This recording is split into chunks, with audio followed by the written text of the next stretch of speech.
guys, welcome back to my channel. So today I'm going to start a new series called the Boss Babe series. I really wanted it to be Girl Boss, but I realized there is a book and a whole thing on that, so I don't know if she has made that as a copyrighted thing or a copyrighted phrase.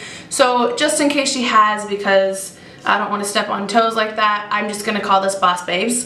Basically, I want this series to be about everyday life things that I've learned the hard way that I don't want you to have to learn the hard way. So I'm just basically sharing with you my experience on things. I'm not telling stories or anything like that. I mean, I might. But mostly I just want to inform you guys about things that I feel like you should know that nobody told me and I found out the hard way. So the first series is going to be about the top 5 tips I think you need to know about becoming an adult, basically. So if you want to see what those tips are, then just keep watching.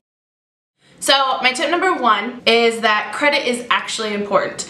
I know that sounds like everyone says it and blah, blah, blah, and you roll your eyes, at least I did. In high school, I know they told us that, you know, credit is important, make sure you keep your credit up, don't mess it up, and I didn't care, didn't listen. But when I was graduating, I feel like the only thing credit mattered about was getting a car or buying a house. And at 18, I didn't care about either of those.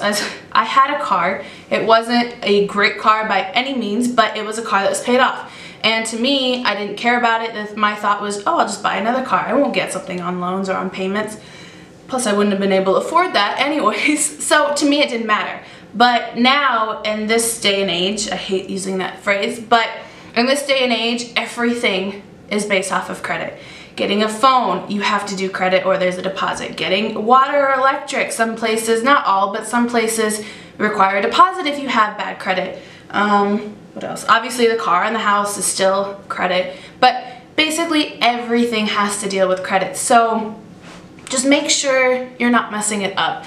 I know being young, it's really easy to do the wrong thing. I did it plenty of times, and obviously you learn from mistakes, and so just me telling you here through a camera and through a computer or through a phone, whatever you're watching it through, isn't gonna probably make that difference, but just in case it does a 5% chance of people watching, I wanna say it again. Do not mess up your credit. Trust me, I did it, it's still messed up and I regret it. It makes everything harder. If you can, don't do it. So tip number 2 is do not jump jobs for money. I did that a lot. I know a lot of people my age when they were younger and now still, they did that. And it kind of contradicts itself because obviously to live better of a life, you need more income, and to get more income, if your job can't provide that, you want to get a different job. So it's a hard thing to say, and it's a hard thing. I know if I was back in my situation, I probably would still jump the jobs just because it's hard to live off of $10 or even less, and so I realize there is some stipulations to that, but as a majority, try not to. Only because when people are looking at job resumes, it does not look good. I've always had people tell me that before, but mostly, you know, it's my mom, and I don't listen to my mom very often. You should, but I don't.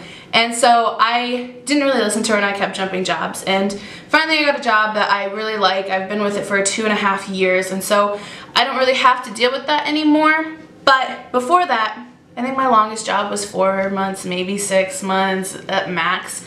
And every job was that until this last job. So it looks bad, and I have actually turned the position to where I have been hiring people. And when you look at a bunch of resumes and you're sorting through all of those to see who you're going to interview, trust me, they look at the time lapse.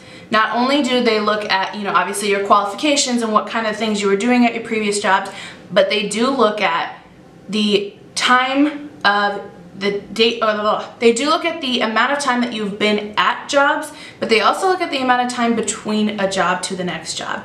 So those are kind of things to consider when you're doing your resume. Obviously, I'm not saying lie on your resume, but I'm just saying try not to skip jobs or jump jobs, only because it does look bad when you're in a stack of a bunch of other resumes.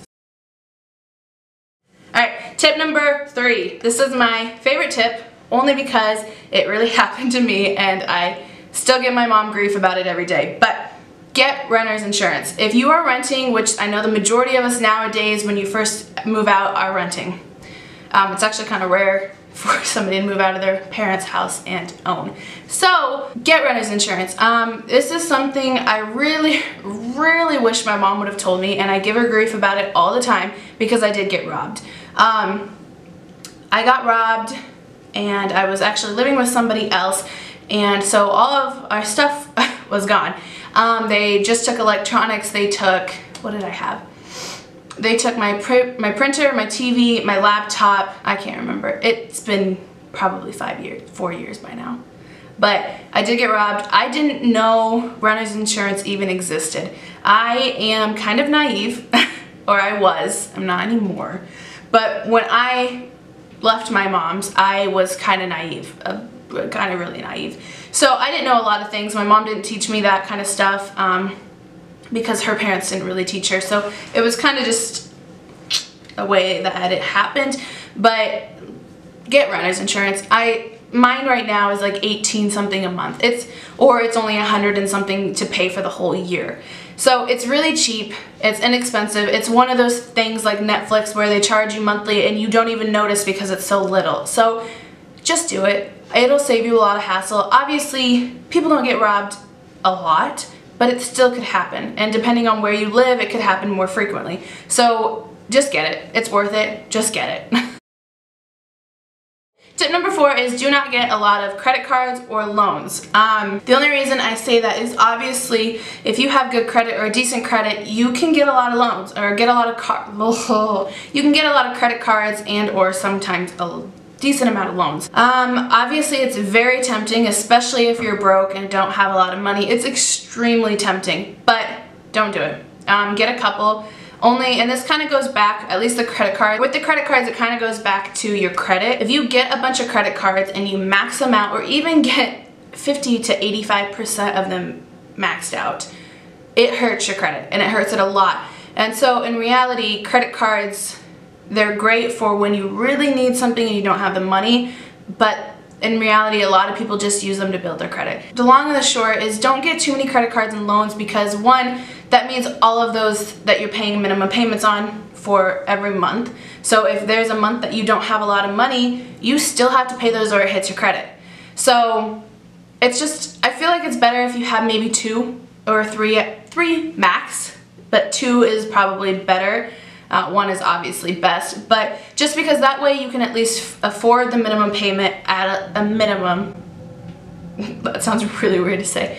But at least you can afford the minimum payment each month regardless of if your financial situation worsens, because a lot of the times if you only have like a, let's say $1,000 or $1,500 credit limit, most of the time your payment is less than $50 a month. Most of the time. It depends, obviously, on your rates and all that and who it's through, but the majority of the time, it's $50. Alright, my last and final tip, number 5, is to pay your bills as soon as you get paid. The reason I say that is because it'll make it a lot easier on yourself. Obviously, if you're living paycheck to paycheck and you can't really afford to do that, don't do it. But for me, even living basically paycheck to paycheck, I'm not actually paycheck to paycheck now, but before, it just made my life a lot easier. I didn't used to do it at the beginning, but when I first moved out, but later down the line, I figured out to do this, and it made it so much easier in my life. Because if you get paid bi-weekly or weekly or semi-monthly, depending on what your situation is, figure out what bills are in those 2-week periods. If you're bi-monthly, figure out what bills are within that week period, or figure out what bills are in that semi-monthly period, depending on how you get paid. For example, I get paid semi-monthly. So I get paid around the 17th and around the 2nd of each month. So what I do is I figure out what bills I have from the 2nd until the 17th. So as soon as I get paid on the 2nd, I am paying all the bills that I have during the 2nd to the 17th time frame. And then anything I have left over is my spending money. That's my gas money, that's my food money, and that's my play money. So, and I do that again with when I get paid on the 17th. Anything from the 17th until the 2nd of the next month. Any bill I have, I pay it immediately, and then I use the rest of the money for my play money and food and gas.